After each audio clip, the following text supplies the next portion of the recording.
Welcome to the United States of America podcast. I am your host, Niti, and we are broadcasting live from the Food Church here on North Carolina. If you missed past episodes, please be sure to take the time to watch the first episode and watch the rest like a documentary. We are people at peace, and we have declared peace to all nations around the world. This is not a marketing or a promotional channel. We are shining a light on knowledge that is being hidden from you, and we are sharing the truth about your birthright and your inheritance. We have moderators who are assisting in the comment section, so please be kind and self-govern. If you have any questions, please put them in all caps and only enter them once per show.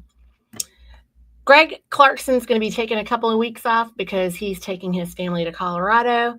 But I am proud today to introduce you to Justice Anna Maria, who is joining us live from Alaska today. Welcome, Anna. Uh-oh, you're muted. Hi, guys. There she is. And Anna, so first of all, happy birthday week, born day week. And it's going to be such a good week. And do you have any big plans for your born day? I'm hoping that by then we'll be taking over the World Bank. Yay.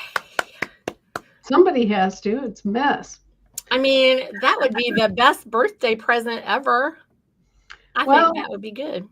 It would be good for the world, let me tell you, because that is one institution that has been so grossly mismanaged for so many years that, basically reinventing it is overdue. I don't think people know the harm that they've caused. I don't either, but through greed and stupidity, it's been mammoth. Yeah. The World Bank has not functioned as the World Bank was intended to function almost from its inception. And, it was just a process of the banks that were affected buying off various bureaucrats and politicians and subverting the entire purpose of the World Bank. You may have noticed that the World Bank has even gotten into gambling. And, the World Bank had more than $1 billion in pandemic bonds issued. And basically that is a gambling racket where people are betting on whether or not there's going to be a pandemic declared. Yeah, all sorts of screw loose things like that. So hopefully there'll be an end to the criminality of the banking system in all regards, in all sectors, in all venues, in all jurisdictions, and it's coming soon. Because the shareholders are upset. The shareholders of these organizations and institutions and corporations have finally gotten to a point where they've gone, oh, I didn't know that was happening, and I didn't know that was happening, and I didn't know that they were doing that to make the profits that I'm enjoying, because, typical shareholders are not really following along real closely. They're just looking at the bottom line. Did their stock make money this year? And as long as it makes money, they're not necessarily aware of how they're making money. And that becomes an important issue when they're murdering people and opening up the shareholders to all sorts of liability that the shareholders are unaware of. So maybe, right? You think? We're making the shareholders aware. And I'll tell you, the backlash is very, very impressive. That, people are finally waking up and realizing that there's more to buying a stock than, finding a broker and buying it and then watching it, tracking it on the exchange. It's a lot more than that. And the potential liability is a lot more than that. Because normally the corporate veil will shelter the shareholders, right? Mm-hmm. If the company goes bankrupt, all that the shareholder loses is their investment in that company normally. Mm-hmm. But the corporate veil can be pierced, and at that point, the liabilities of a mismanaged corporation can come back and bite the individual shareholders in the butt. As And it they, should. yeah, exactly. So now we're at that point where numerous corporations' liabilities have accrued from criminal activity. At which point the corporate veil is removed, and the shareholders start paying through the gonads, so to speak, um, Huh. to to make up for the mismanagement of the corporation. So a lot of shareholders are waking up and going, "Uh-oh, maybe I shouldn't be invested in Pfizer. Uh-oh, maybe I shouldn't. Maybe I should get my ears in the boardroom tuned in. Maybe I should know what's going on." And if that's happening, more and more of these corporations are folding. More and more of these corporations are under new management and have new directions from the shareholders. So this is important, and a lot. This is happening in the banks too. Yeah. So Well, look, men and women are complete creation, dependent on nothing but their own nature, as it says in our, book of common law that's teaching about, how they're supposed to be fully responsible for themselves. And right, for how long has the Pope and the Vatican basically protected them? I mean, that's what isn't that what canon law is about? Canon law is to protect them.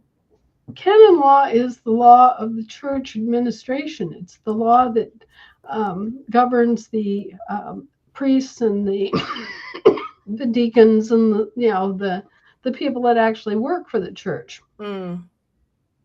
But isn't their corporation what protects the other corporations?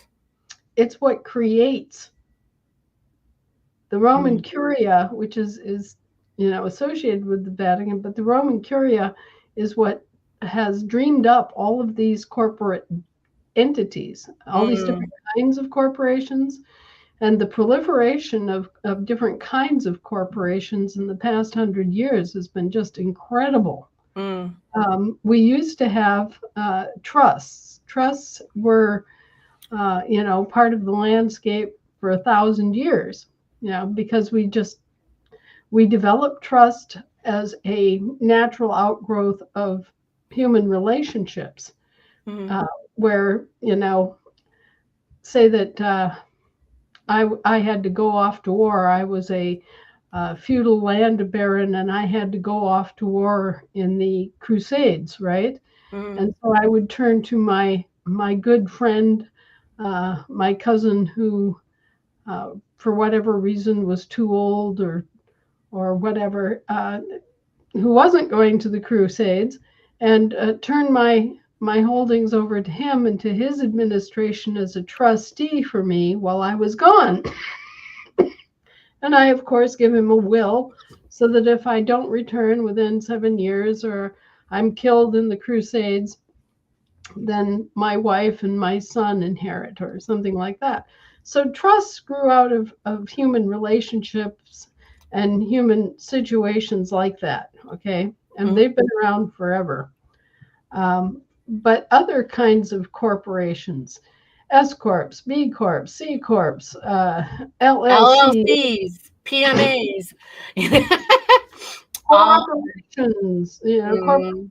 and cooperatives and foundations, all this sort of And stuff has all just proliferated in the last 100 years or so. the nonprofits, even you guys, like everything. Yes. So, okay, well, alongside all of those kind of things, right? This is what we would probably also that would be referring to the imperial system. That imperial system that's dominating and it's permanently at war with liberty and equality because of the nation of bastards that they wanted to create, right? As you say in Well, the General Assembly handbook, you say that um, they didn't recognize any marriages outside of their church. Right. And that was part of the whole reason that all of these American babies were misidentified as the products of unwed mothers. Yeah, Apparently, we had. I don't think a lot of people know that. It's like most people don't get it. Like that No, was, how it's viewed. no, that's how they were doing it. They were, pretending that all these women were unwed mothers and that they were releasing their babies to be wards of the state for lack of support from the husbands. Mm, And so when my mother heard that, she was just about livid. She I'll was bet. about ready to go you know set a buzzsaw up the Pope's skirts. Well, I'd like to bring Anthony Hill on the show with us here. Anthony, welcome to the show. Hey, So, you doing all right? yeah, I'm doing great. About y'all? Good, good. Um, what we're dealing with, Anna, is I mean, look, under American common law, we know that nobody can be really subordinate to anyone else. Like we're all equal. We all are on the same platform. So you have this whole world of kings, and where everybody's a king, and no one knows how to be a king, and no one's ever been taught anything. No one knows what's going on. No one has been educated on ancient law or any law, and in fact, everybody's been dumbed down.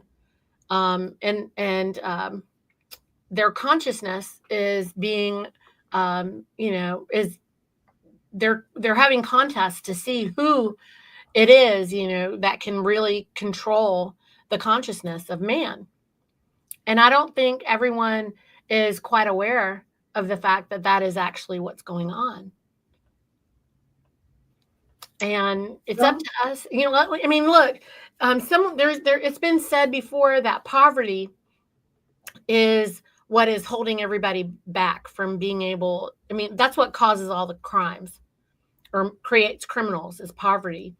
But there's always some man's hand in between you and your food that's causing the poverty. It's not anything else. And then and these days they don't hardly have to put their hand between you and the food.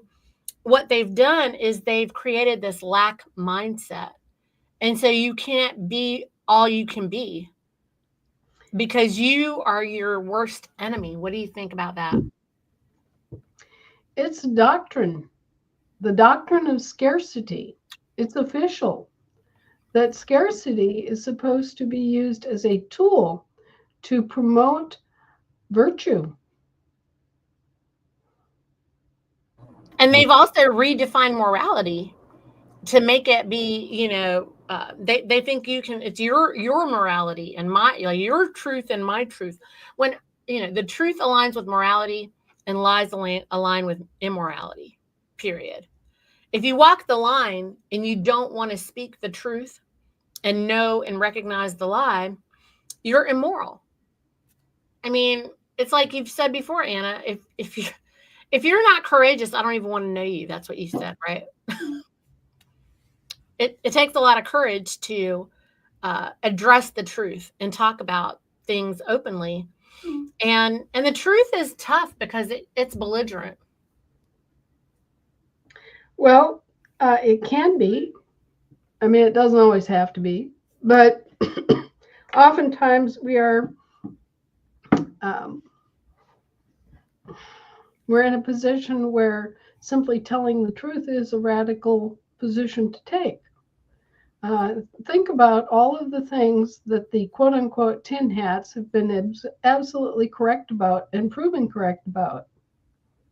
They weren't tin hats, they were truth tellers, and they were standing up against a false narrative, a narrative that was just being ginned up by self interested commercial companies acting under color of law. And once you realize that what's been masquerading as your government is actually just a commercial company that's a vendor of your government, well, then that really changes everything, doesn't it? I don't know if you had a chance to read it, but I released an international public notice to the police forces worldwide yesterday, Oh, explaining to them what a police force is. And, the difference between peacekeepers and police forces. And, the hierarchy and why it is, how it got established, and the difference that accrues when you're working for the actual government versus working for a governmental services corporation. Okay? yeah. And people aren't, they're just now becoming aware of the actual circumstance that they've been living in and with all their lives. And, beginning to realize that, oh, the actual government has been absent, missing, presumed lost at sea. Because, our states haven't been in session. Our local governments have been largely, not entirely, but they've been quiet for decades. Right.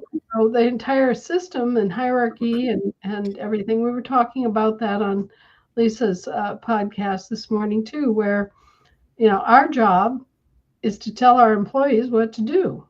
Mm-hmm. We're the ones that are supposed to be setting the priorities, and we're the ones that are supposed to be enforcing the contracts, including the federal contracts known as constitutions. There are lots and lots of people who have never stepped back and really realized that the constitutions are service contracts. Pure and simple, You have 18 services. You're granted 18 enumerated powers to allow you to provide those services as vendors. And that's really all it is. That's what the constitutions embody. And there are 3 different constitutions, one each for 3 different government services vendors. People are unaware. There are lots of people in this country that never noticed that there was any difference between the Constitution of the United States of America and the Constitution of the United States. So we have been clueless. We have been drifting along. We haven't learned any of this. It hasn't been taught in our schools. Right. And, I was lucky enough that I was the youngest of the youngest of the youngest in 3 generations of our family. And that meant that I got the tail end of all the wisdom and all the thinking and all of the information that got talked over at the dinner table was coming straight at me from 1865. Okay. Mm-hmm. My direct progenitors, my grandfather was born in 1865. Mm. So throughout his lifetime, growing up, he learned all about the war and what went on immediately after the war in the Belle Epoque era, and when all the industrialists came to power and the robber barons and all of that. So I was blessed that I was catching up on all of this information that had generally faded from the public view. And yet I was young enough, being born basically 90 years later, that my family, my parents were old. My grandparents were old when they had my parents. My parents were old when they had me. And so I was still in on this conversation, and I was still getting all this information about the Civil War and about the Revolution and about the Federal Republic and about all these things that nobody else was discussing anymore because nobody else was around that was old enough to remember. It's such a big deal. I mean, you hear, we're hearing people with boots on the ground that are like, oh, maybe some of us need to step in and help Anna. I'm also a daughter of the, of the Revolution. And I'm like, excuse me, what do you know about what's going on, though? There's plenty of sons and daughters of the Revolution, but who has been educated? Who has stood up to the Pope and stood up to the King and stood up to all these people? I mean, I was offended by that for you because I was like, do you know what she's doing and what kind of education is required for all of this? Like, this is a joke. And honestly, Anna, from episode 1 to where we're at right now, I can see a lot of the growth in myself and all the people that are around me. And you know, one of the number one things that we've find, we find today we were dancing to "Ain't No Stopping Us Now." Because fine, I want to play the song, but if I play it, then you guys, YouTube won't know let the me. song. Yeah, they'll We can cancel. play our own method. They'll cancel the stupid show. So I don't want them to do that. Otherwise, I was going to play the music. But it's so true because we're finally on the move. We are. And I'm not talking about everybody. Yeah, there were people before us, and there's a whole bunch of people that have just walked away. A lot more than I would like to talk about, frankly. And what the reason that I find that everybody's walking away, Anna, is they are not as courageous as you are, because they won't speak the truth and just stand up for it. They get mad because other people aren't getting it. They get mad because they don't want to repeat themselves over and over again. I mean, and Lord knows you've been doing it for all these years. And I mean, I just praise you for even doing that with me for these 85 episodes. And I feel like, duh, like when I watch in the beginning, I'm like, oh duh, why did it take so long for everything to click in? But what I've realized is the whole time that I've been working with you, I've been under attack by everybody because nobody wanted this information to come out. And even people within many of the assemblies were involved in a lot of that. And they're so busy being angry about one thing or another. And the mission is so simple. And I mean, look, there's the history, and then there's, how it should go moving forward. And then you've even gone so far as to say, I don't even believe in money. I don't even believe in all this crap. And also, if you are reading the things that Anna tells you to read, like I read all the stuff that you tell. So she said to read this book, y'all. There's this book. It's called Establishing the Reign of Natural Liberty, a Common Law Training Manual. This is like a little 101. This is like nothing, okay? This is a little nothing book that I can just read it. It's so easy. It's an easy read. And if you just read the first page, just the first little page. The first page basically tells you that, we're sovereign and how we're sovereign. And then the next page tells you how these crazy people have been fighting with, it's just talking literally about all of the empires and, but it tells you in like one paragraph, it tells you about the imperial system. And no one knows that. And especially most of our assembly doesn't. And if they do know that, if they ever read it, they're not practicing it. Why?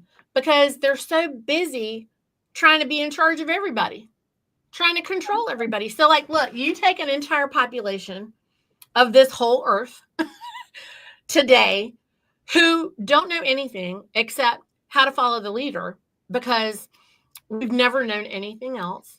And we were really good in school, Anna. We had bells dinging and programming us every hour, ding, ding, ding, and we're really good at getting in line and following that straight line.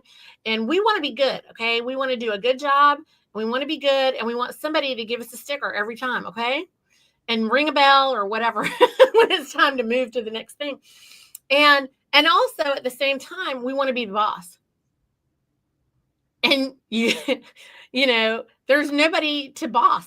There's nobody to boss around. So it's kind of really weird. So y'all, the whole issue of sovereignty, Niti, is pretty well discussed in something's wrong when. Yeah. An affidavit of probable cause. There's a whole section of 2 or 3 pages that gives you quotes about sovereignty, and especially the kind of sovereignty that we enjoy in this country. And this is backed up with all sorts of references and citations that you can go look at it yourself. You can read more. There's more in those citations. These are just little, clips that are intended to inspire you to learn more. And so, that book, something is wrong when, is available on Amazon as a primer. And it's big, it's large print. It's got lots of cartoons and graphs and things. So it's meant to be an easy read. And even the section in which we bring forward the accusation and make that public and use ourselves as an example, that too is just to give you grist for your own mill, to see how the system abuses people and abuses their identity. Basically, we're in the presence of a national level identity theft. And everybody in this country has suffered impersonation at least 3 times. So last night I was writing a little fluff piece just for fun for my birthday. But I pointed out, we've had our identity stolen at least 3 times. And the FBI can't figure it out. They're working on an impersonation case. Somebody is trying to impersonate Susie Wiles, the president's chief of staff, and the FBI is all on it, Well, we've got 320 million Americans, each of whom has been misidentified and impersonated at least 3 times to create 3 public trusts operating in our names. You think that maybe Kash Patel could, stick a couple of real prime agents on that and see if he can discover the truth? I'm still wondering where all the alcohol you supposedly, shuffled through the counties went. I mean, let's have a party. It's your birthday. Come on. I mean, look, y'all. I was telling Anna, I said, what are we going to do? Because people listen, the programming runs deep. It runs really, really deep. It's so deep that everything that we do to try to make it easier for people to talk to you, Anna, like me doing the podcast, or Anthony here, he created a website because he hears you. Yeah, let's do it. Look right down here, the United States of America, scrolling across. It should be capital U on United. Let me fix it. I'll fix it. I'm sure I got grammar errors too. Don't worry. We're not part of the federal government. We're the federation standing above the federal government. Right? Right. There you go. There you got it. These little things are confusing for everybody. Well, the biggest thing I get frustrated with is one of the biggest things is being sovereign. You learn is self-governing, and it's really hard to self-govern if you've got constant people telling you not to self-govern in a manner that you can't speak out or say the truth or be authentic, and you get hushed. Well, you mean police? We police ourselves. So this is the crazy part. No one knows how to operate without policing each other. And then they gotta, which is like you even said on the Thursday night you were talking about, look, North Carolina is crazy. And Anna was like, look, we've had to investigate 18 rumor mill stories they did that were maybe crimes, maybe not crimes. And then I have to take a phone call. Absolutely. Right. Yep. So Anna was talking about how she's had to investigate 18 rumors, she and the Federation. And I mean, they have to look into all the stuff and make sure it's not actually true, that no one is actually really being harmed. And then they do all of this and they spend so much time doing it, which they don't have very many people on staff as it is. And then they're distracted. And what do we really want them to be working on, Anthony? What does everybody really want them to be working on? Getting our courts up. And the banks. And standing are pillars and the banks. Yes. I love it. This is the first show that nobody's asked me every single second on the show. Are the banks ready? Are the banks ready? I, Are the I banks mean, ready? I've, Are the banks I've, ready? I've seen a few comments in there, but I will tell everybody to just be patient. The instructions will come. The more you're worrying about something coming to you, the more it's not going to come to you. So Right. instead of worrying about it, just live your life, go through the things, and it'll Mhm. be there when you least expect it. Well, when you're expecting it to come, that means it isn't really here. If you You got to put expect yourself it, on the timeline for it to be here. if you expect that it's not here, if you expect that it's not coming, if you start calling it, a lie and you start doubting it, Then that's it'll what you're never doing. it'll never be here for you. I'm getting volume concerns. Hang on. Mm-hmm. So, Mm, Anna's back. There we go. Anyway, we were just talking about how everybody wants all this stuff from Anna and the Federation, but they're distracting Anna with, immoral and, all these lies and rumors and nonsense. Well, look, friends, all we want to do is help everybody get out of the water. The mission is pull them out of the water. We don't know if they're good or bad or what their background is or anything. We don't care. Get them out.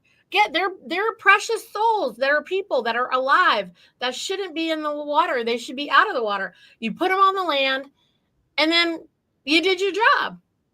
That's it, right? And once we get them up on the land, then everybody is free to do what they're going to do and find their way because we have the free will. I mean, Anna, I don't think Jesus is coming to save us, right? Because I don't even think God could save us because when God asked, do you want, who do you want to be your king, God or man? Then some dummy a long time ago said man. And what did God do? He can't even do it. Take Saul. How's that? That's kind of the prime thing that never got resolved that needs to be resolved. But um, this issue of sovereignty confuses a lot of people, and they think that, oh, I'm king. Well, first you have to learn to be king of yourself. You have to learn how to conduct your own life, your own family, your own little village, your own little community, your own county, and your own state. Okay, self-discipline leads to self-mastery, leads to facts. self-governing. That is Okay, that's absolutely what, correct.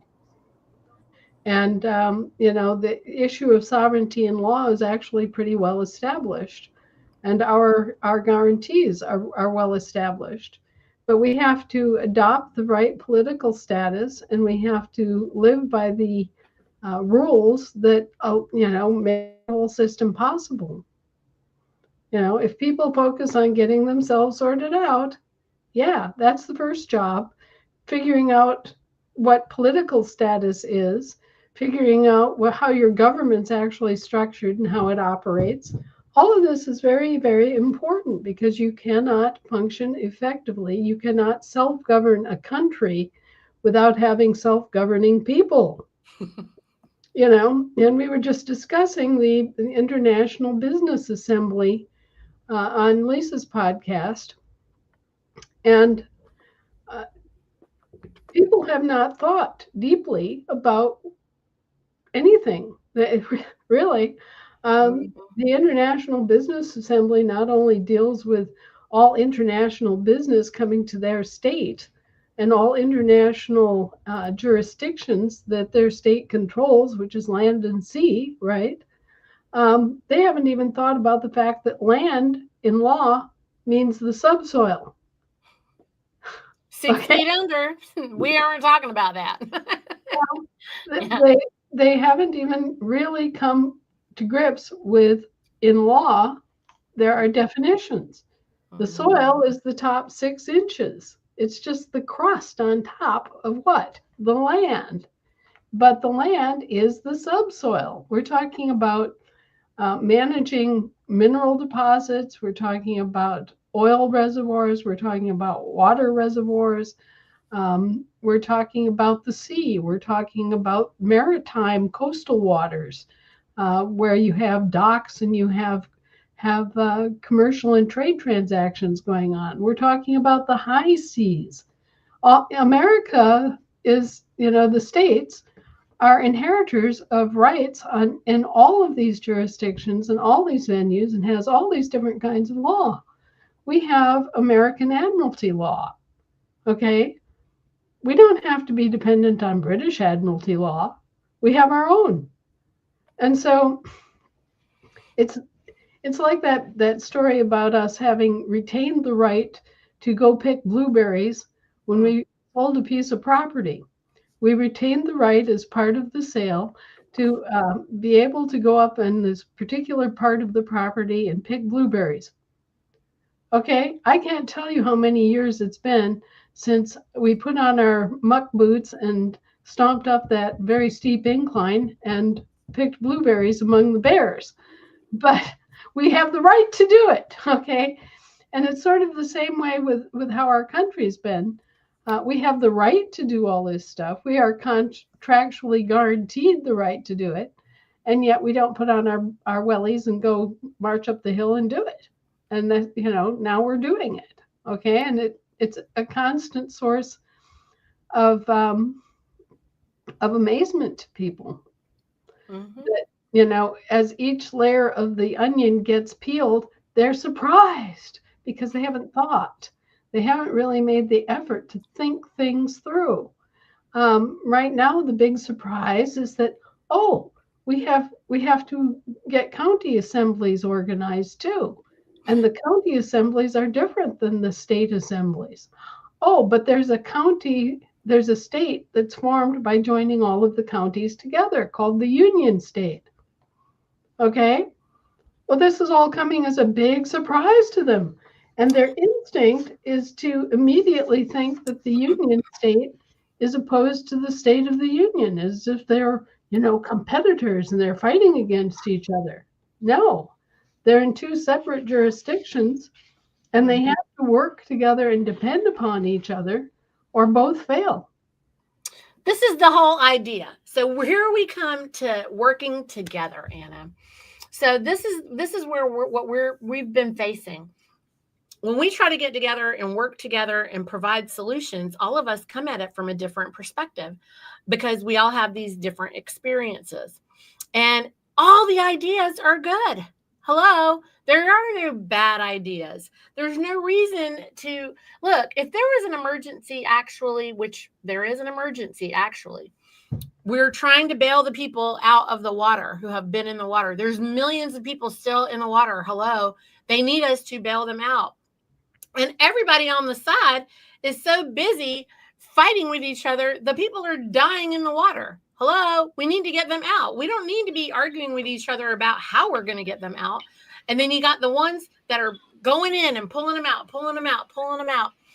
And they're even going in and pulling them out while some people on the land are trying to kill them because they're so mad at them because they're not pulling them out the way they want them to pull them out. Mission is simple. Well, the North Carolina Assembly is on probation for cause. And, I think It's that, sad to hear that. it was something that we had to do because we'd had 18 different spurious complaints where people from South Carolina were accusing other people from South Carolina of doing things, and the Federation was being summoned to investigate. And so we went through 18 separate accusations which had been leveled by North Carolinians against other North Carolinians, and all of these turned out to be things that were just blatantly untrue. Distractions. Well, distractions, waste of time, waste of money, waste of personnel, just completely reckless, senseless gossiping. Mm-hmm. And, false witness, false accusations. All right. So this is all spewing out of North Carolina like a fountainhead. And we're standing there going, do we have mentally unhinged people here? You have a whole bunch of people that are working really hard to pull a bunch of people out of the water, and they can't even handle it. They can't stand it. They can't stand all the ones that we're just trying to save everybody. And can we show you an example, Anna? Now, I just want to finish out this thought. Mm-hmm. Okay, so we had 18 investigations that were just spurious allegations. Wasted everybody's time, wasted money, everything. And then we had a very, very good recorder who has been working with the North Carolina Assembly since there was a North Carolina Assembly, who has been faithfully recording people, the paperwork, the declaration paperwork, and the witnesses and everything, to provide the provenance and record that these are Americans, which is basically the Safety Act we're talking about, where people are reclaiming their political status, their birthright as Americans. So she has been instrumental in making this possible for many, many, many, many people. She's done an excellent job for many years now. She's been on the job for at least 6 years that I know of. And so then they come up with, they drum up this completely specious bunch of complaints about her, and they, without giving any due process, take a vote that she should be removed as a recorder, and that she should no longer have credentials on the North Carolina LRO, the Land Recording Office. Well, thankfully, she doesn't work for them. She works for me. And so she was reinstated, and they got a good rap on the knuckles and on the head for, number one, harming a person who has been so completely competent and so faithful and has done so much work for the assembly, and not even providing her with due process. No, there's never any due process on North Carolina so far. And so that was another strike against the North Carolina Assembly as it presently exists. And then the final straw was that after they had done this improper action lacking due process, and after they had attacked one of our recorders who serves under Federation vetting, they took it upon themselves to send a thug out to her home to try to seize her recorder's seals and things, and verbally assaulted her husband, who is disabled. And they took a video of this encounter and brought it back and played it in the General Assembly meeting as if this was something to be proud of, when it in fact is a criminal act. And so, we have no choice but to put North Carolina on probation. They have gone way astray. And it's to the point where, I had a conversation with Dominic, who is the senior coordinator who has been there for several years now, trying to build the organization up. And he admitted that he hasn't been able to get them to correct, and he hasn't had any ability to, really take the bull by the horns because he's had so many health issues. So even the coordinator has thrown up his hands and walked away. And this is bad behavior on the part of individuals who have joined the North Carolina Assembly and who have led it astray and have led it into severe error. And if they don't get rid of those people's influence, if they don't shut down the gossip mills, if they don't take appropriate action to, administer we demanded at least a 1 month time out for the member who assaulted the disabled husband, that person needs to be disciplined. And if North Carolina Assembly doesn't do it, then the North Carolina Assembly as a whole is going to be disallowed, the Federation will liquidate it and start over. Because this is the kind of behavior that we're here to prevent during the assembling process. We're here to set a standard for the activities and behavior of the state assembly so that it can act appropriately as a state assembly and not start acting like some sort of chicken yard, you know. And this is exactly what we're seeing in North Carolina is chicken yard behavior, where there's pecking orders, and if you're not the popular person, you get pecked to death. And where they think that they can exercise physical assault and threats and this sort of thing. We don't put up with it, not at all. That's not part of our tradition. That's not part of any state assembly's proper functioning, and it is not something that the Federation will tolerate. So, they've been given their probation notice, and it's up to them whether they're going to grab themselves by the as they say, the gig line and get their act together and start acting like adults and acting as rational human beings and stop this rumor mill activity and this pecking order activity and all the other inappropriate things that have been going on there. Or they're going to be out the door and a whole new assembly will be formed. There are skilled recorders. There are skilled people that can stand in every other office and everything that is needed in North Carolina. But through their own bass-backwardness, the present assembly is on probation. Well, Anna, I will say this. Due to all those escapades, me and Nancy became really close friends. And because of that, she has worked with me with these documents. Because the number one thing I want her to be able to do as a recording secretary is bring people home and bring them back fast. And that's what I invented, that ability.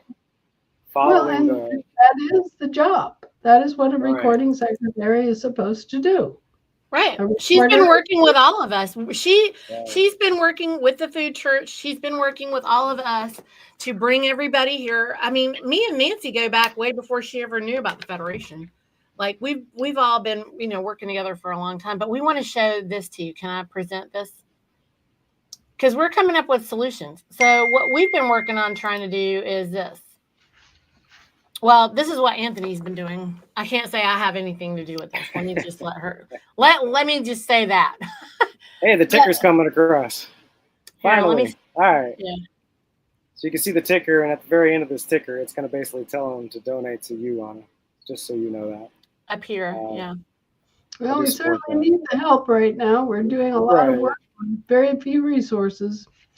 One of the really humbling things is that everything we've accomplished has been all grassroots. We don't have any big corporations back of us. So. Well, we do have beautiful living men and women who are prepared to do the work and design things to make things simplified for people. And we make it quite clear who's involved. We got the Federation joining your assemblies and bookmarks for going to, the TASA's website, stuff like that, right on the main page here. Purpose of this website, and by the way, thank you for your feedback on the phone in regards to saying record, because as you can see, I made it say record everywhere.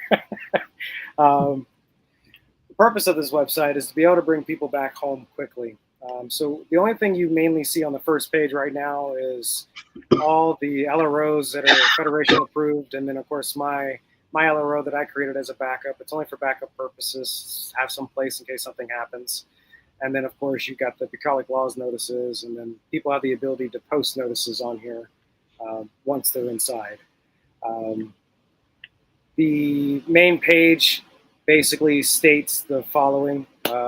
This website is designed to help state assemblies, American state nationals, and American state citizens, Americans, and global living men and women have an organized location to operate for processing 928 documents, state notices, remedy, and locating and joining their state assemblies, and a lot more. The simple address to get to this website is correctyourstatus.com. I created this page here, which is Why correct your status? If you click that page, I don't know if you can still see it because I can't see what you're seeing. Yep, okay, it's loading. All right, so it takes you to another page that basically goes over the video of 2 minutes, knowing your public duty, and then goes over the reasons why of correcting your status and the benefits of it. And it's going to play some sound, so let me pause it now. Yeah, most Americans don't realize that their political status was ever changed or anything but just being an American. You know, they have no concept of how they've been misrepresented and impersonated. And so making that argument is important and getting people clued in. Hey, you've been the victim of impersonation.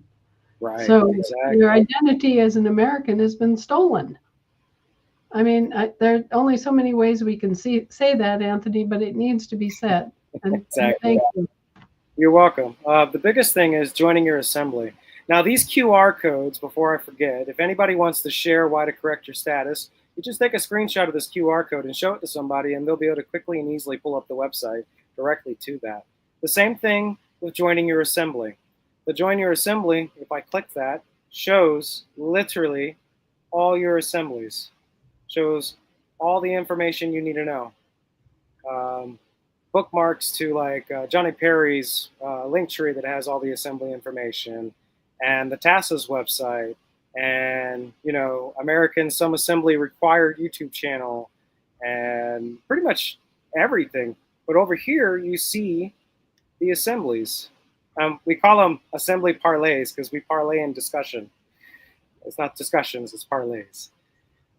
So when you go to the Join Your Assembly parlays, you'll see that literally all the assemblies are listed.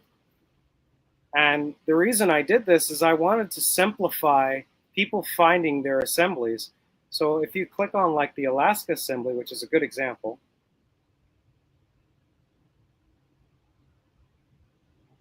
when you get inside, it shows you the information of their website, their contact information for their direct website, and then it basically gives you like whatever coordinator information has been provided from that website at that time. So it's straight to the point. It gets to where people need to know where to go. There's no confusion. There's no misunderstanding. Instead of like trying to find it out and constantly searching for it. Now I'm gonna log in here. Or finding the wrong thing, Anna, because a lot of times what we were facing with people is they wouldn't be able to find their actual assembly. And that was where Anthony was trying really hard to keep it clean and straightforward.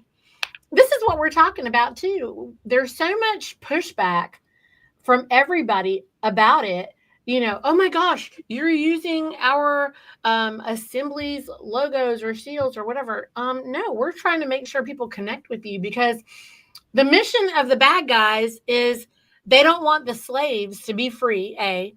And if they get free, they can't get organized, y'all.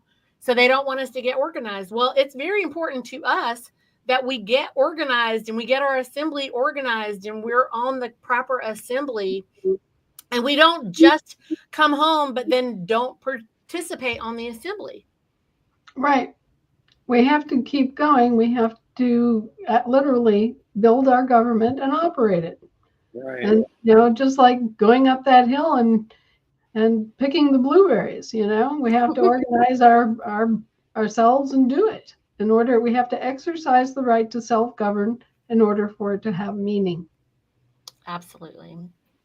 Anthony's trying, like, he gets all our feedback because we'll go to his thing and we'll say, well, what about this? What about that guy? What about the other one?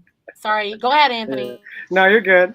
So I try to simplify this as much as possible. So, I mean, you have the ability to create your own profile. Can you make it bigger, Anthony? Because a lot of people are saying they can't see it very well. I don't know. Is that better? Let me see if I can. I don't know if you can make it bigger. Is that better? Yeah. That's better. There we go. All right. And so this is changeyourstatus.com, correct? Correctyourstatus.com. Correctyourstatus.com. Yeah, okay. Right here. So you can go on this website and make use of all of the resources that Anthony has made available to you, all the information that he's collected and organized for you. This is a service mission that he's undertaken on his own time, and it's not a threat to anybody. The only reason that there was any question from Global is that Global is getting ready to launch a sort of its own system that's somewhat similar to the LRO, in that it will have an office for every state, and it will allow people to correct status and to get connected to their state assembly at the same time. And it'll be another resource on the internet for people to get their bank accounts set up once they've status corrected. And of course, they do have the International Land Recording and Publishing Service there, the LRPS, which also will allow people to change their status. Now, the websites that they're setting up for the individual states are for our country, but then they have other, they will have other similar services available for people all over the world. So these additional services, they're free, they're wonderful. They've taken a lot of man hours to produce, but they're here to help people. And everybody can go on and they can look and see what's being discussed and what these websites offer. And there's nothing wrong with that.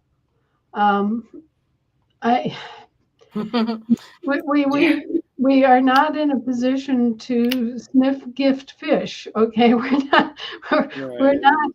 not here to micromanage how people respond and how they take charge of their own lives and the information and everything else.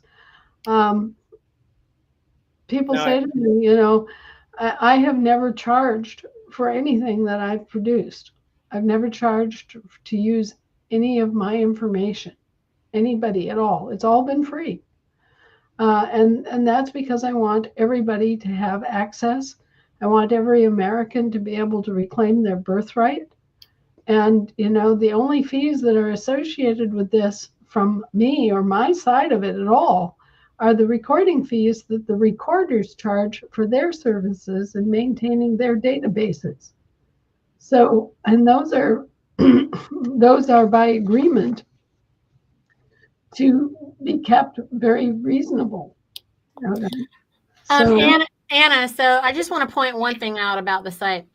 So everything that Anthony's put together, when he was trying to figure out the fees and things, he didn't do anything that was outside the scope of anything that TASA already was doing. So there is a document generator on the TASA website that charges $10 per page for every document that's generated. It's $10 per page. And what Anthony has created here, there's not a charge for the generator if you're a member. But if one person's a member, they can produce infinite 928 packages. Right. So, for example, if I sign up as Niti Bali for my food church and I want to pay the $15 or whatever it is, what is it? How much is it? It's $15 per month or $10 per month if you do the 3, 6, and 12 months in advance. Okay, so if I want to pay the $15 a month, and then I want to sign up everybody who's in my food church and anybody who comes through the food church using this system, I can do it. Yeah. Do you follow what I'm saying, Anna? So a business owner could sign up and then bring home their entire staff. Right. And they would have the help of that because they could make sure the paperwork was done right and all of that good stuff. So I yield to you. If your freedom isn't worth $50, then what can I say? And these are services that cost money to produce. These guys have money that they have to put out to maintain these websites. These guys have got lots and lots of hours into these websites. Yeah. And they also have costs for maintaining into the future because they have to be able to produce the records on demand. So, this is not something that is supplanting the LROs. It isn't something that's in competition with the assemblies. I try to explain to people that when all this began, we had state land recording offices. We had newspapers that had like legal notices sections, for posting legal notices.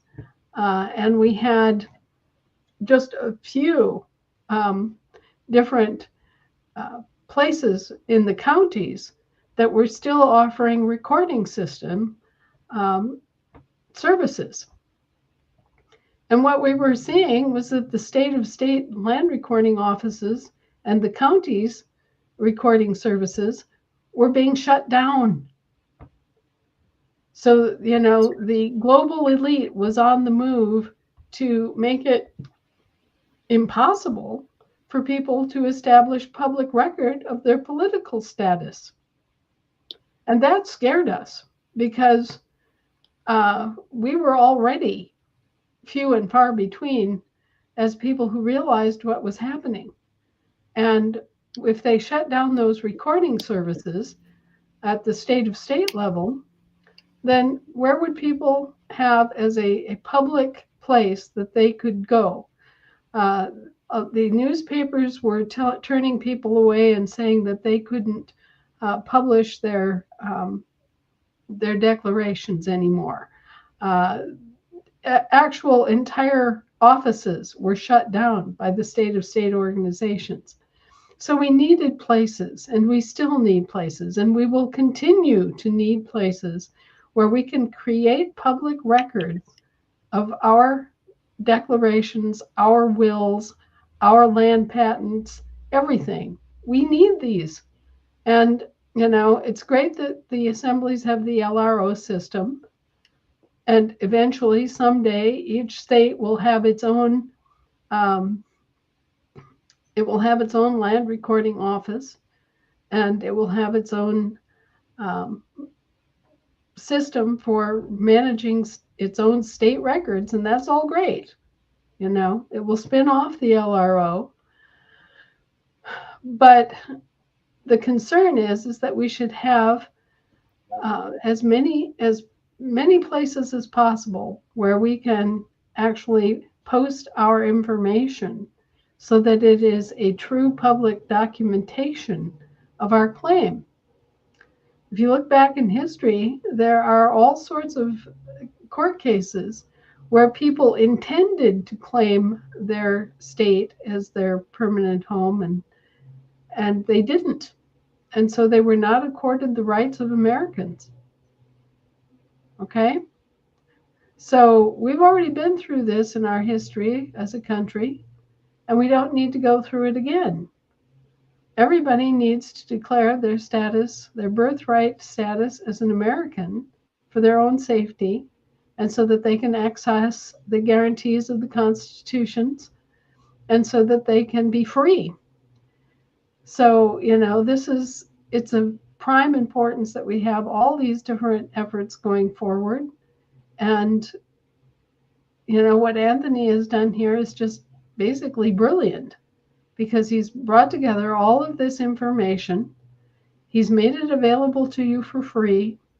If you want to support and use certain parts of the information, it's going to cost you a minimal fee every month, or it's going to cost you to actually publish something, which is a recording fee. Actually, once you pay the $15 or $10 a month, if you want to post something in the notice section, you can just do that. There's no additional fee to do it. I just got to make sure whoever I have is a support rep to go in there and make sure it's been done correctly. You see, there's nothing here that's wrong. There's nothing that's overpriced. There's nothing that's unfair. I've even simplified it to the point where there's steps people can follow. You learn the menu first of how to do all the menus. Then you learn about correcting your status, why, and becoming, and then the instructions on doing so, and then using the generators. And then I even have instructions on how to record on all the LROs that are out there. And then it gives you instructions, for setting up global if necessary, and then joining your assembly. And then when you're done with all that, you can go to the next one and cancel your voter's registration. It goes straight to all the websites where you need to cancel those. How to set up your state notices and generate the state notices. And then mailing the state, it goes through mailing the state notices. And I'm working on revocation of taxes right now. So like an example in state notices, you go through and it shows you all the stuff you're going to need, where to get it, examples of what it looks like. I mean, it literally breaks it down and even shows you how to use postal power, being a postmaster, for your documents. And breaks that down and shows you examples of what that looks like when you go to send that stuff out. This was important because visibly, like people who are visual learners, can you stop moving it and let her see the... Yeah. So for the people who are visual, right here, like when we would say, put a stamp in the top left-hand corner, that's like, this is the beginning. And then when you flip the page, scroll down and you flip the page and you put it on the bottom right-hand side. And this is the end of the conversation. This is the beginning and this is the end. A lot of folks didn't get it until they saw it. And when he was able to show them that, then they were like, oh. And then also, a lot of people, can you zoom in on this 2-cent stamp, Anthony? A lot of people did not realize that they're used to scrabbling, like doctors scrabble. They didn't legibly write. And so he's made it plain, like, you need to learn cursive. You need to, because people don't even know how to write in cursive. So many people, Anna, did you know? Like they stopped teaching it in school. So there are many adults right now who don't know how to actually write in cursive. And so it's just criminal that people are not educated, and then they can't read. Like they won't be able to read half of these land grants because they're all written out in cursive. Me and Greg are reading all this stuff, and right now, I don't know, a lot of folks will not be able to read it if they don't know how to read that. Well, imagine me having to go back and read all these French diplomatic documents written in French by hand 250 years ago. Wow. Yeah. And there are times when you have to do things like that in order to get the information. But I think that this website that I'm seeing is not only incredibly well intentioned, but incredibly well organized and laid out, and already has a tremendous amount of information that is useful, that people need and that they can use. And really, this is the kind of initiative that will make this succeed. It will make our entire effort nationally and as a country, it will make it succeed. And standing around and pointing fingers and making groundless accusations and slandering people is not part of our program. Oh, Anthony, do you have a ding on? Or maybe turn it off. Yeah, I'm trying to send you this URL you asked for. Yeah. I'll put it up here for everybody because everybody's looking for the URL. Okay. Well, Anna, we appreciate your time, and we wanted you to, obviously, I know Anthony really wanted to know if there was anything that you had an objection about, regarding that, so he could make sure and correct it. No, the thing, Global just wants to hold their own stuff close to the vest till they launch, and they have the 50 different kind of just like the LROs, so that each state has their own contacts and their own direct feed to the bank. Mm-hmm. And the bank is working really hard trying to provide those mechanisms where people in the assemblies can bring forward their questions to their bank contact person, and they can get answers to their questions and have a secure contact, a secure email, a secure telephone to be able to pick up the right help desk and get this stuff done. It's streamlining. They're trying to streamline communications and yet keep the communications secure. Right. So that was the only thing. And I was more than welcome to put it on the back end because people don't really need. You're right. People didn't need to learn about that right away. They need to know why they're coming to learn it. So. Well, we want people to come home for the right reasons. Right. We want them to come home because they're Americans and they want their birthright. They want to be able to claim the constitutional guarantees, free speech, freedom of religion, the right to keep and bear arms. These are fundamental things that Americans need to claim, and they need to correct the political status because unknown to them, their British territorial employees have seized upon their names and have misidentified them as British territorial citizens as if they came from Puerto Rico. And so, I think that most Americans who heard that they had been misidentified as Puerto Ricans would be upset, Yeah. And the idea that they've set up all these shelf corporations, these dummy corporations in our names without our knowledge or consent, that's, again, outrageous. Our identities have been stolen by our federal employees. And our assets have been seized upon and illegally used as collateral backing their debts without our consent or knowledge. All this has been done to us by our own employees that have been completely whack job and out of control for decades. And so we've had these corporations in here just making use of our assets as if they had any right to them. And they've been oppressing us and misidentifying us and denying us our standing as what we are as Americans. All of this stuff has been going on, and we've been dead asleep the whole time. Yeah.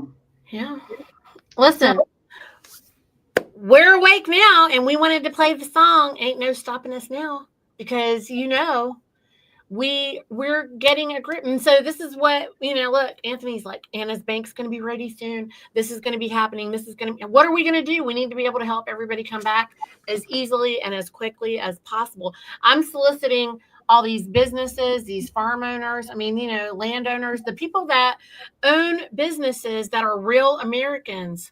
They need to be able to own even their electrical shop or whatever it is. We need those. Look, Anna, you said an incorporated business is an illegal, like an unlawful business, right? So we're trying to show them. So we're not only talking to just the farmers are tradesmen, okay? And most farmers are also, to be a farmer, you have to be a plumber and a mechanic and an electrician and an immediate emergency medical responder. It's not like they can call somebody and somebody's going to show up in 10 minutes because it's going to be 45 minutes for the closest somebody to show up, even if you're able to get yourself to a phone, Right. So for that reason, they're the master tradesman, right? But then you have all the other tradesmen on the way to that. And we're trying to get them all in because, look, once you get the business people here, then they can bring all their employees. A lot of the business people, when you talk to them, Anna, they're like, well, what am I going to tell all my people, if I'm not going to do taxes anymore? And I'm like, are they going to be disappointed? I don't really get it. Like, what are you talking about? And so I've been saying, well, ask them if they want to be 1099, and then they were like, oh, well, but then what about benefits? Oh, okay. Well, I don't know. Can't they buy benefits with their own money if they really want to pay for gambling? Or you can teach them to stack gold. Like, I don't know, like we can talk about it, but so we're breaking all those bits and bots down every Saturday on my business call that we do, because they have to rethink, okay, if this is what's going on, how do I manage my liability, you know?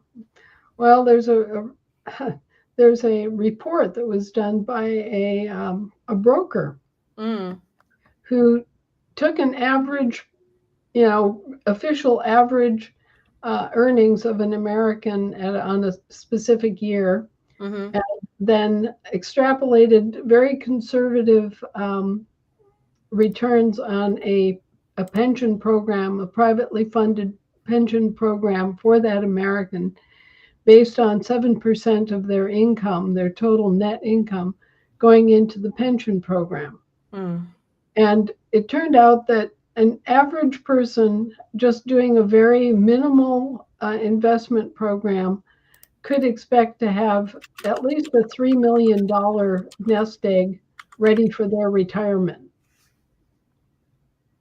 Yeah. And that nest egg would be returning them enough every year to live on, plus give them security in terms of the sorts of things that happen, like, oh, I need a new roof. Okay. Right. So we could have had all that for the same amount of money that went into Social Security. And Social Security not only robbed us of 7% of our lifetime earnings, they also robbed our employers of an equal amount. And and the business owners are paying so much more. When it's math, not magic, Anna. When I go over the numbers with them, with what it costs them to have an employee, if they're having to comply with all the regs that are lies and bullshit, and you get rid of it, they're just like, wait a minute, what? I can do that? And I'm like, well, I don't know. Are you a tax collector for the king? And if you don't want to be, then guess what? You don't have to be.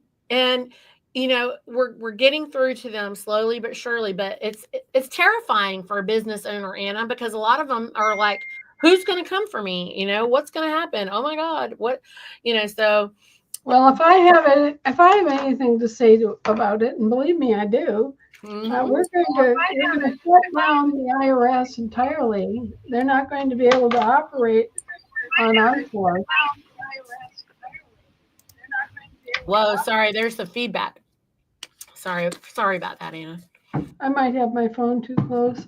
I have to leave my phone on in case I get a It was Anthony's speaker. I'm sorry. I have to leave my phone on because I could get because you're working. Look, Anna's working, y'all. A lot of people complain about all the things, and I'm sorry, but this podcast isn't what's paying her or the reason for her being able to do what she's doing. This is where we're bringing you information that you need so that we can all keep moving. And so bless you, Anna, for taking the time to educate us and help us. And we're trying to move as hard and fast as we can. And there's no stopping us. We're not gonna stop. We're not gonna quit. They're mad about it now because now we're on to them. Now we get it. Now we know. And we only know that because of you. So we praise you. We love you. We thank you so much. And we are just trying to get better at it, And I Anna, you said something so nice to me. You told me, you were like, well, Niti, you're only, barely 2 years into this. And I've been doing it for all these years. And so thank you for that. And because I feel so stupid sometimes, like, why can't I get this? And then you go, oh, well, get ready to have your mind blown because there's also this. And I'm like, oh my God. And so what I really want to talk to you about next week is the land jurisdiction thing that you said, that everybody on all land around the earth has not always invoked that. Oh, this is my other question real quick about Israel. Is that tradition? I mean, I'm really ignorant with that whole landscape as far as Israel. Is that the same land as Palestine? Originally, you're just talking semantics, whether you're calling it Palestine or Israel. It's a chunk of land in the Mideast. Okay. It's a chunk of land in the same way that Wisconsin is a chunk of land. Okay. It has all these features. It has the Jordan River. It has the Dead Sea. It has, mountains. It has everything. And then somebody came along and went, plunk, okay, well, we're going to put these political units. We're going to overlay this on the land, and we're going to call this little piece Palestine, and we're going to call this piece Israel.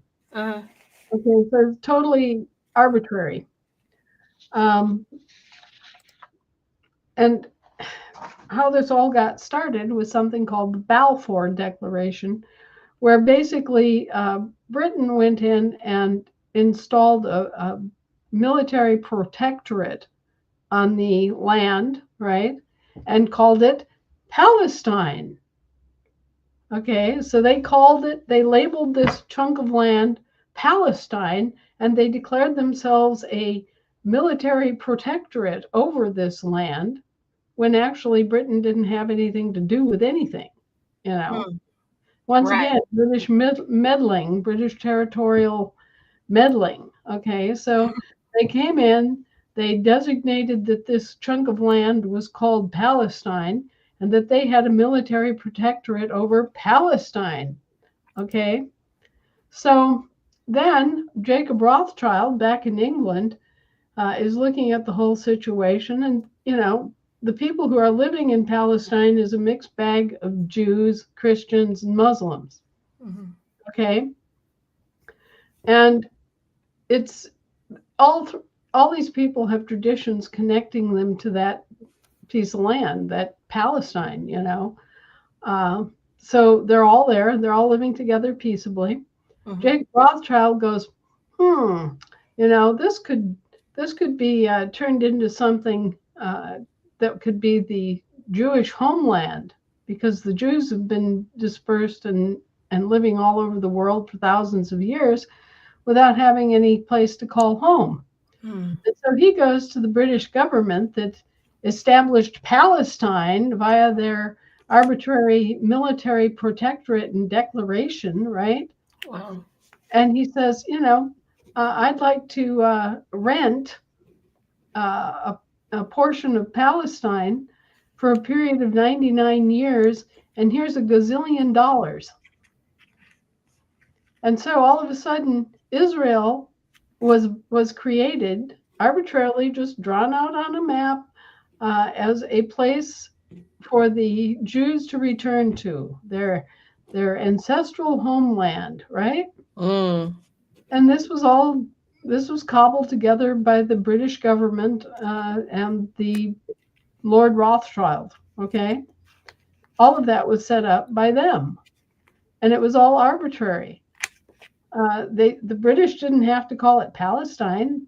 They could have called it New Lebanon. They could have called it anything in the world. But but that actual landmass, Anna, what was it before? What was the history of it? Did anybody ever invoke land jurisdiction on that before? Oh, sure. Many people passed through that area over time. I mean, you had the Canaanites, the Amorites, the Philistines, How far back do they have to go? I'm asking this for Israel, because the Israelis are asking me to ask you all this stuff. The problem is I don't know anything about it, so I don't feel confident.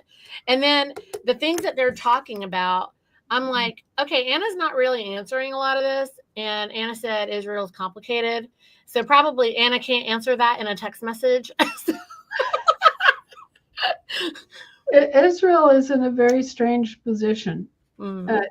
Everybody in that area is in a very strange position.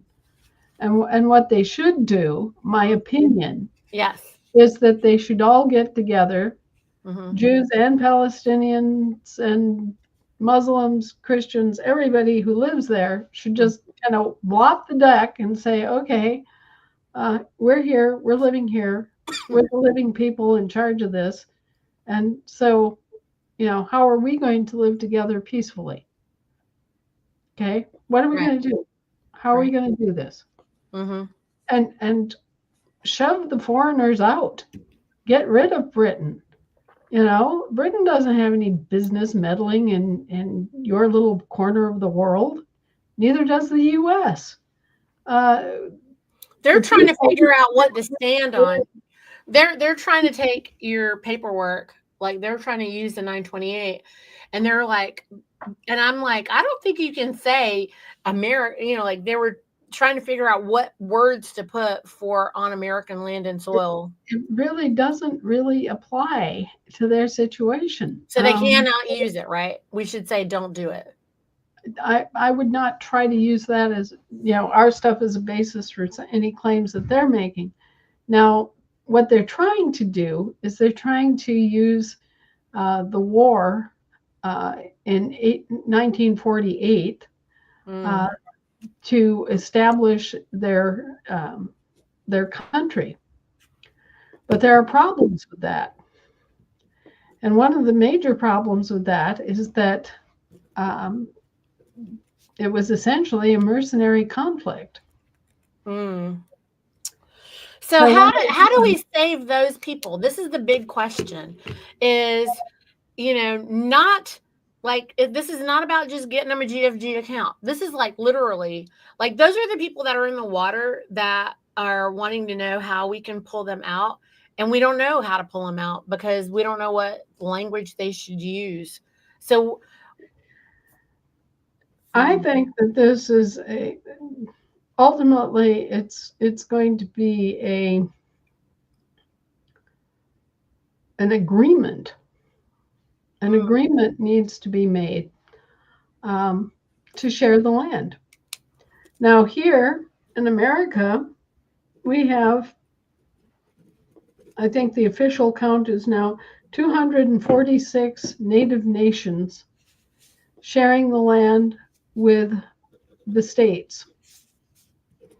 Okay. So what happens is that when say a Cherokee child is born, they're a member of the Cherokee Nation, and they're part of the population of the state where they're born. So they're both a South Carolinian and a Cherokee, and that's fine. They have dual nationality, and so everybody gets along great. So now, they could do Alice, something like that. Alice Allen is suggesting this, Anna. Does that work for Israel? It could. Yeah, it could be made to work for Israel so that, you would be a some say that you were a Sufi Muslim or you were a Shiite Muslim and you were part of the Muslim nation, okay? But you could also be an Israeli if you were born within the confines defined as Israel. Now the Jews who want to have a Jewish state, they want to have a theocracy instead of an actual state. They are very adamant and very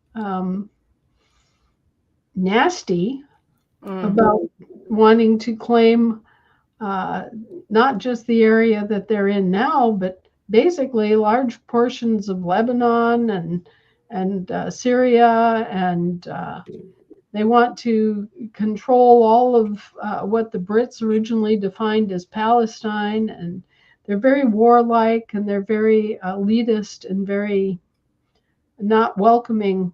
And this has all been caused by British meddling because remember, prior to about 1929, none of this existed.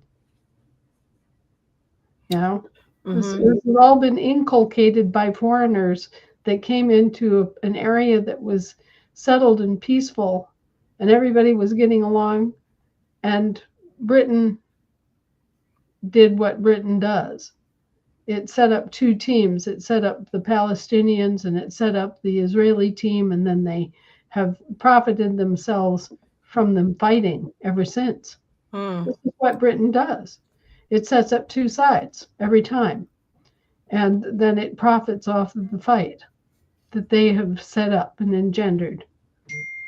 Mm. And so, what needs to happen is the foreigners need to leave the area and leave the people alone and Mhm. let people deal with each other as people, not as Jews and not as Arabs, but as, I don't know what the new name would be, but it needs to be something inclusive, you know, so that everybody who lives there has a right to live there and everybody is being peaceful and following their own traditions and culture, just like our natives. They have their own language, they have their own culture, they have their own religion, they come from a separate race and all of that. But if our heads are all screwed on, there's no reason why everybody can't live together peacefully. That's the thing. We have to take responsibility for our own conditions, our own peace. If somebody's destroying my peace, then they're destroying my life. Look at what they're doing there. You know, Mhm. they're destroying the peace. And the peace is what everybody needs. I don't care if you're a Jew or a Arab Muslim or a Lebanese or who you are or what maybe you're a Christian who immigrated to the area because you were employed by a book publishing company that needed someone there. There are all sorts of people in that area, and all of them, their lives and their homes and their families are threatened by this constant breaking of the peace. And the peacebreaker, unfortunately, is an incorporated British territorial government calling itself the State of Israel Incorporated, with a head office at Kensington Palace. That's who Benjamin Netanyahu works for. And that's why MI6 came in and paid Hamas to stage that October surprise. This has all been manipulated. It's all been engineered, and it's all been against the peace of both Israel and Palestine. Mm. Okay, well, I didn't want us to go down that very deep rabbit hole because I know it's a big one and we're way over time. And I want to respect your time, and I know you're really busy. My heart goes out to the people in the entire region because Right. they've been handed this situation. And what do you refer to? Well, what was the area before it was known as Palestine? Palestine is a very ancient name for the area. Mm-hmm. You have to start looking at it in terms of how can we reorganize politically to take the power away from the foreigners. Yeah. Well, that's how we were trying to trace it. Like what would you call it now? What would we go all the way back to? That's what, and I was like, I don't know. We'll have to ask Anna if they have any research on that. I don't. The pre-Hebrew Israelite invasion, the area belonged to a whole collection of indigenous tribes, the Canaanites and the Amorites and the Philistines and all these various people inhabited that area before the quote unquote Israelites arrived. Mm-hmm. So I really don't know enough about the more recent history, the history of, say, that area in 1800. It's sort of like South Africa. You have to go back to about 1800 to get past all the miasma of other people calling you other things.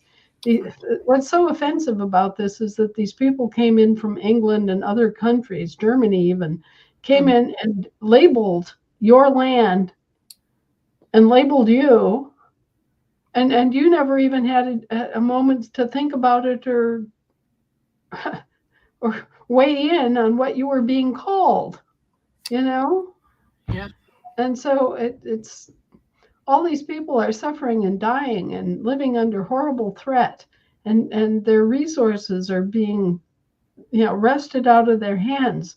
We have widows of World War II survivors in Israel who are Jewish, who are starving to death because the Netanyahu government is just focused on war and war and more war. Okay, there's no butter there for anybody. It's all war. It's all guns, and all these defense contractors are profiting themselves off of this, and the people are starving. The whole thing it reeks of colonialist manipulation, and it's deeply offensive. Yeah. It's disgusting. I mean, forget about Israeli, forget about Palestinian. What do you call yourselves? So can they move forward and just go forward with it and invoke it themselves in some new way? This is the question. And so maybe we just do a whole episode about it because it's so deep. I don't know. But well, it is deep, and it's something, right now the lease on Israel expired. Like October, I believe, right? 7th. Well, the entire Balfour Declaration expired. Okay. Right. So the underlying Balfour Declaration expired. The Brits are out of there. Yeah. The lease that they gave Jacob Rothschild on quote unquote Israel expired. Yeah. Okay. So can they just start over now? Yeah, I think they should. I think it was all just British fraud that started it. So do they just create their own counties, and just use that kind of platform and use that since we have experience with that, or what? Well, let's give that some thought. I mean, there must be traditions of the people in the area that would, what do you call parcels of land? Yeah. This is beyond my expertise to be able to just, draw it out of thin air what the answer should be for them. They have their own traditions about land, and they have their own names for land. They have a different language. They have many different languages in the Middle East. There are still people that speak Aramaic. So then we should encourage them to be bold and courageous and brave and just be creator. Yeah, but the problem is that they need to be creators together.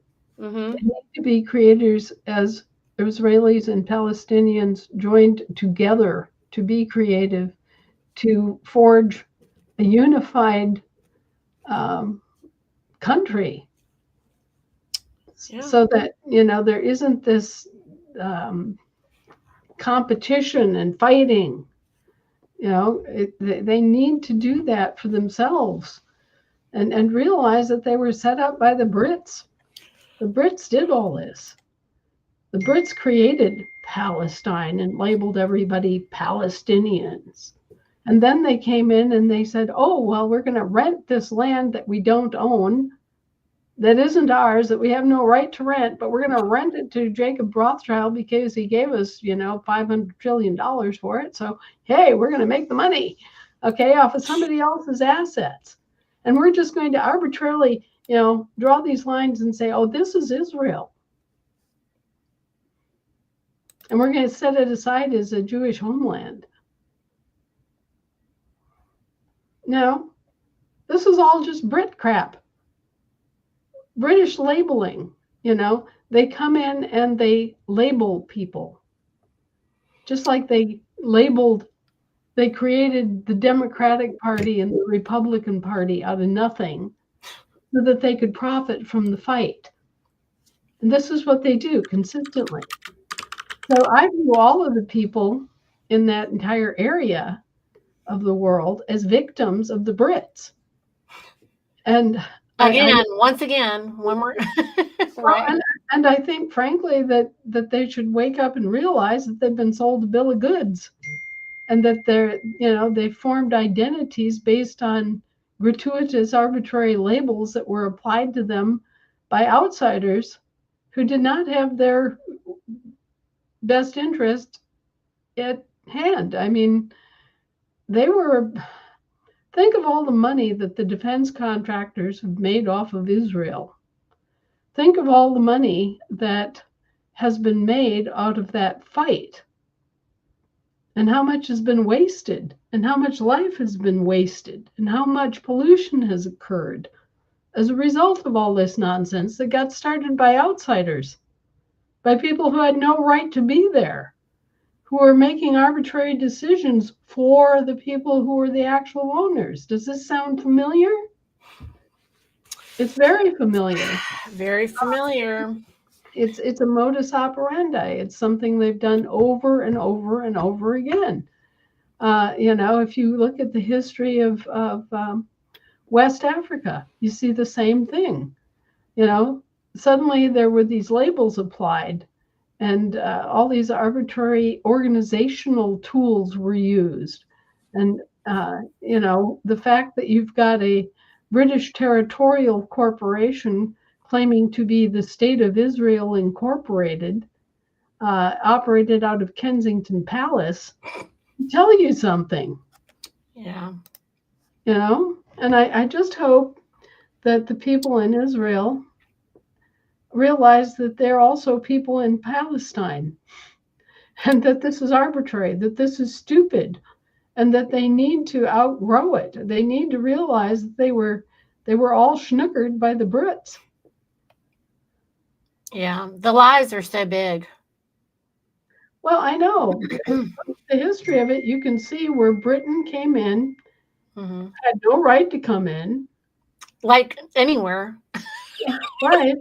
They just showed up, sent their mercenaries into the area, drew lines on a map and said, okay, well, this is Palestine, and everybody living in this area is a Palestinian. Oh, wait a minute. Then a few decades later, oh, well, we need a Jewish homeland. And Rothschild here is offering us $1 gazillion to rent him a piece of Palestine, as if they had a right to rent a piece of Palestine, right? Oh, well, we're going to just create Israel out of nothing, and then we're going to back these Israelis as we're going to pay the Israelis to fight the people that are indigenous to the area. We're going to make a big stink here, and the whole thing is just so manipulated and arbitrary and false. Just like how they used our military. Who told them they could do that? Just like they've done all this other nonsense, raping and it's all criminal. It's all 100% criminal. I talked to a guy who had served in the assault on Libya. And he said, we were confused. We didn't know why we were there or what we were doing there. And, in village after village, the people were totally unprepared. They weren't here to fight. We were mowing down civilians. There was nothing there. Why were we there? Well, because you'd been hired as mercenaries to take out Muammar Gaddafi, who was advocating an African Union, which is really no different than the Union of States. Okay, they were doing what we were doing a couple hundred years ago, and the assholes in London, sipping their gin, didn't want the Africans to unite, didn't want there to be an African Union, didn't want a gold-based African currency. And that's what Gaddafi was advocating, and he was gaining traction on that. And so they just said, oh, well, let's go in and attack Gaddafi, take him out, tear up Libya. Oh, we got the money. Imagine these wood ticks. Have you ever seen a wood tick? They swell up with blood. They get attached to an animal, and they will just go from this little itty bitty tiny flat insect into this big, ugly, blood-filled sack. Just imagine people that are like wood ticks. Imagine them sitting around in their little fancy clubs in London, smoking their cigars and sipping their gin and ginning up with this stuff, making it up and making decisions and saying, okay, well, let's go into Libya and take that guy out. He's just become such a problem, and he's preaching an African Union, and that would destroy all of our colonialist interests in Africa. And I mean, so, trading places was the notice of this exact demonstration that you're giving, where the 2 billionaire guys are doing that, and they're just sipping their drinks and smoking their cigars, and making these bets. Yeah, they just bet and just say, "Oh, let's just," they don't they're messing with people's lives, like their livelihoods. And they're evil. They're evil. They're evil. And they've educated everybody to normalize evil. So they've normalized evil to the degree where you have so many people right now who can't comprehend how evil it is to just do something as probably so innocent-minded as to say, well, why won't you come hang out? And I know you said you're busy, but we really want you to just come hang out. And that's also not good, to keep pressing an issue of that nature, or feeling like you have to explain yourself and defend yourself to somebody when you have declined an invitation. I mean, those are just innocent-minded things, but these are the ways in which they've normalized evil practices. Niti, if I could spend all day, every day, 24/7, meeting with these assemblies and holding hands and, getting into tiny, tiny little details, because they want a nanny state. They want somebody to act as nanny.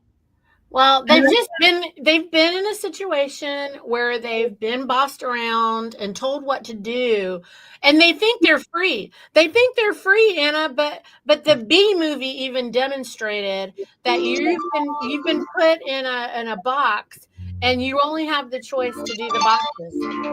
We gotta go. I will see you guys later. See you next week. Bye, guys.